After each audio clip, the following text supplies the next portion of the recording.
Hello बच्चों, कैसे हो आप सब। उम्मीद करते हैं कि आप सब अच्छे होंगे और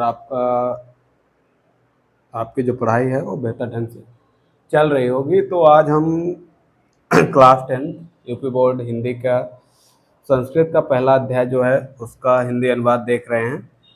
इससे पहले दो गद्यांश का हिंदी अनुवाद आप देख चुके हैं। आज ये आपका तीसरा और चौथा गद्यांश जो है उसका हिंदी अनुवाद हम आपको बताएंगे। तो आप लोग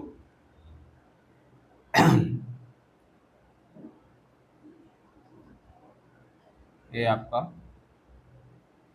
चौथा पद्यांश है, चौथा गद्यांश है। संदर्भ कैसे लिखना आपको पता ही है। अब तो आप देखते हैं इसकी व्याख्या। एषा नगरी भारतीय संस्कृति संस्कृत भाषा या केंद्र स्थलम अस्ति। ऐसा मतलब होता है यह, नगरी मतलब नगर, भारतीय संस्कृति, ठीक, संस्कृत भाषा या और संस्कृत भाषा का केंद्र स्थल है, केंद्र स्थल है। यह नगरी या यह नगर भारतीय संस्कृति और संस्कृत भाषा का केंद्र स्थल है। इत एव संस्कृत वाङ्मय संस्कृतेश्च आलोक सर्वत्र प्रसूत। यहीं से, ठीक, संस्कृत साहित्य और संस्कृत साहित्य और संस्कृति का प्रकाश सर्वत्र मतलब सभी जगह, प्रसूत मतलब फैला है। ठीक, यहीं से संस्कृत साहित्य और संस्कृति का प्रकाश सभी जगह फैला हुआ है। मुगल युवराज दारासिको अत्र आगत्य भारतीय दर्शन शास्त्राणाम अध्ययनम अकरोत्। ना, मुगल युवराज दारासिको यहाँ आया, यहाँ आकर भारतीय दर्शन शास्त्राणाम अध्ययनम अकरोत्, भारतीय दर्शन और शास्त्रों का अध्ययन किया। सह तेषा ज्ञानेन तथा प्रभाविता अभवत्, वह इसके ज्ञान से बहुत प्रभावित हुआ। वह इसके ज्ञान से इतना प्रभावित हुआ कि तेन उपनिषदाम अनुवाद पारसी भाषा में करे, इन उपनिषदों का अनुवाद उसने पारसी भाषा में करवाया।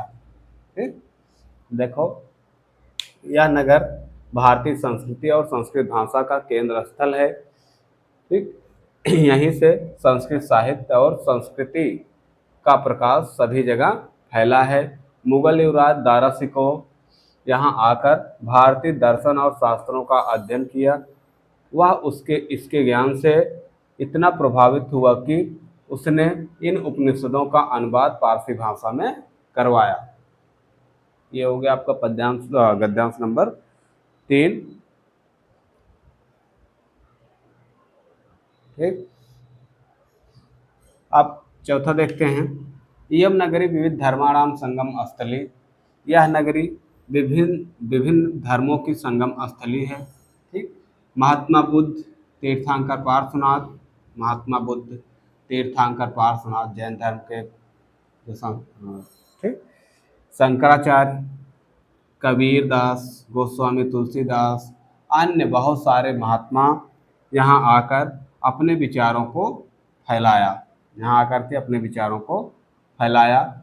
न केवल दर्शन साहित्य धर्म बल्कि कला क्षेत्र में भी यह नगरी विभिन्न प्रकार के कलाओं, शिल्प कला के लिए विश्व में प्रसिद्ध है। अत्रात्या कौशेषठ का यहाँ की रेशमी साड़ियाँ देश विदेश में सर्वत्र पसंद की जाती हैं। अत्रत्या प्रस्तर मूर्तियाँ प्रतिष्ठा, यहाँ की पत्थर की मूर्तियाँ जहाँ वो प्रसिद्ध हैं। इयम निज प्राचीन परंपराम इदानीम परिपालयत, यह आज भी अपनी प्राचीन परंपरा का पालन कर रही है। तथा गीयते कवि, इसीलिए कवि कहते हैं कि मरणम मंगलम, काशी में मरना ही कल्याणकारी है। यत्र विभूतस्य विभूषणम, और यहाँ की जो भभूत है वही यहाँ के लोगों का आभूषण है। कौपीन यत्र कौसे, यहाँ की जो लंगोट है वही इनके लिए रेशमी वस्त्र है। स काशी केन मीते, यह ऐसी काशी किसके द्वारा मापी जा सकती है, या ऐसी काशी की तुलना किससे की जा सकती है। तो एक बार फिर से हम इसका हिंदी अनुवाद देखेंगे पूरे का। ठीक, एक बार इसका देख लेते हैं।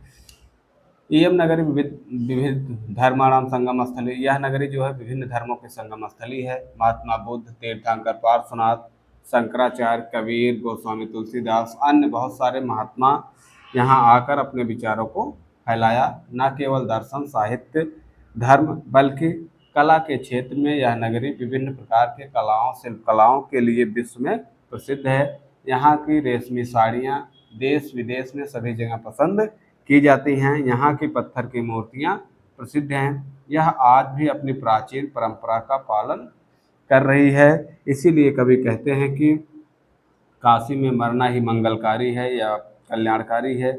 यहाँ की जो भभूत है वही यहाँ के लोगों का आभूषण है। यहाँ के लोगों का जो लंगोट है वही रेशमी वस्त्र है। और ऐसी काशी किसके द्वारा मापी जा सकती है या ऐसी काशी की तुलना किससे की जा सकती है? ये श्लोक है। श्लोक भी कई बार पूछा गया आपके एग्जाम में, तो इसको ध्यान रखना है। ये श्लोक भी याद रखना है, इसका हिंदी अनुवाद। तो पूरे का देखते हैं एक बार।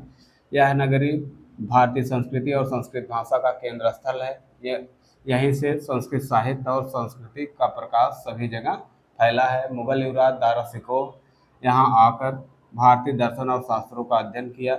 वह इसके ज्ञान से बहुत प्रभावित हुआ। उसने इन उपनिषदों का अनुवाद पारसी भाषा में करवाया। यह नगरी जो है विभिन्न धर्मों की संगम स्थली है। महात्मा बुद्ध, तीर्थंकर पार्श्वनाथ, शंकराचार्य, कबीर, गोस्वामी तुलसीदास, अन्य बहुत सारे महात्मा यहाँ आकर के अपने विचारों को फैलाया।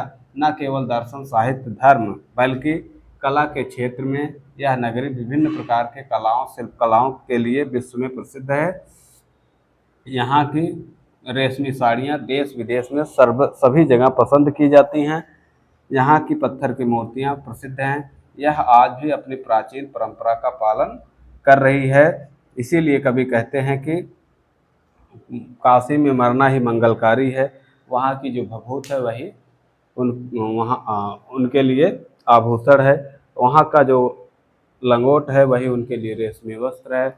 और ऐसी काशी जो है किसके द्वारा मापी जा सकती है? ऐसी काशी की तुलना किससे की जा सकती है? तो आपका ये हिंदी अनुवाद जो है आज समाप्त होता है। आपका जो वाराणसी पाठ है, ठीक है, वाराणसी पाठ की जो व्याख्या है वो आज समाप्त होती है। अगर आपको कोई डाउट है तो एक बार हम इसको लाइव में पढ़ाएंगे, तो उस लाइव सेशन में आप अपने डाउट क्लियर कर लेना।